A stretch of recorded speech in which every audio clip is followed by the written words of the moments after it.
10 বছরের বেশি কোনো প্রধানমন্ত্রীর মেয়াদ হতে পারবে না, যত মেয়াদেই হোক, যতবারই হোক সংবিধান সংশোধন করেন।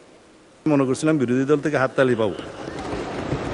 প্রধানমন্ত্রী একই সাথে লিডার অব দি হাউস হতে পারবেন কি পারবেন না প্রশ্ন উঠছে, দলীয় প্রধান হতে পারবে কি পারবে না প্রশ্ন উঠছে। দফা 15 এই জুলাই জাতীয় সনদের এখানে কিছু কিছু নোট অফ ডিসেন্ট দিয়েছে। আমি ধন্যবাদ জানাই আজকের সংসদ নেতা মাননীয় প্রধানমন্ত্রী জনাব তারেক রহমানকে। তিনি সরাসরি নির্দেশনা দিয়েছিলেন প্রধানমন্ত্রীর মেয়াদ 10 বছরের বেশি হতে পারবে না।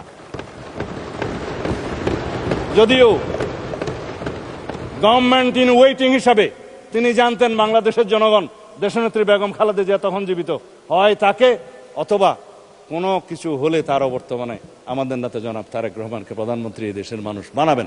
জেনে শুনেও তিনি বলেছেন নো, 10 বছরের বেশি কোনো প্রধানমন্ত্রীর মেয়াদ হতে পারবে না, যত মেয়াদেই হোক, যতবারই হোক সংবিধান সংশোধন করেন। আমি প্রস্তাব দিয়েছিলাম ঐকমত্য কমিশনে, সবাই রাজি হয়েছে, কোনো নোট অফ ডিসেন্ট নাই।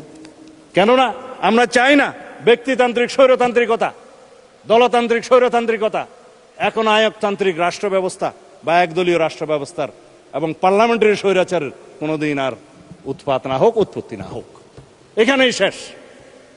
সেটাকে আপনারা প্রশংসা করবেন না, আমি মনে করছিলাম বিরোধী দল থেকে হাততালি পাবো।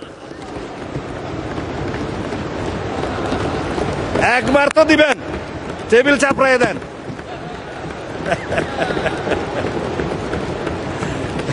আচ্ছা, আমার সময় চলে যাচ্ছে, মানে স্পিকার আপনি একটু খেয়াল রাখবেন।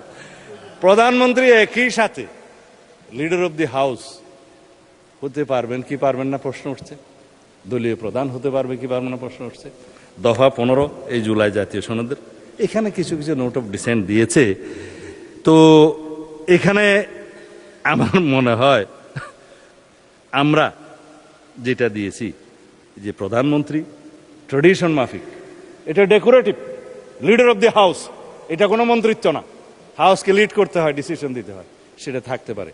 জামাত ইসলামের বন্ধুরা বলছিলেন হ্যাঁ এটা বোধহয় থাকা যায়, তবে দলীয় প্রধান বোধহয়, আমরা বললাম যে দলীয় প্রধান থাকলে পৃথিবীর বিভিন্ন দেশে ডেমোক্রেটিক প্র্যাকটিস, শুধুমাত্র দলীয় প্রধান হওয়ার কারণে কি তার প্রধানমন্ত্রিত্ব হওয়াটা হরণ করা যায়? সেটা তার ডেমোক্রেটিক রাইট। সুতরাং আমরা বলেছি দলীয় প্রধান প্রধানমন্ত্রী হবেন কি হবেন না সেইটা তার রাইট, তার ডেমোক্রেসির উপর, গণতান্ত্রিক অধিকারের উপর হস্তক্ষেপ করা যাবে না। সুতরাং আমরা নোট অফ ডিসেন্ট দিয়েছি। আশা করি আপনারা হাততালি না দিলেও মোটামুটি সম্মত থাকবেন। যাই হোক, তারপরে তত্ত্বাবধায়ক সরকার ব্যবস্থার মধ্যে 21টা দফা আছে, মানে স্পিকার দফা নম্বর 16। এখানে এই 21টা দফার মধ্যে আমরা তো সবাই বললাম তত্ত্বাবধায়ক সরকার পদ্ধতি আমরা গ্রহণ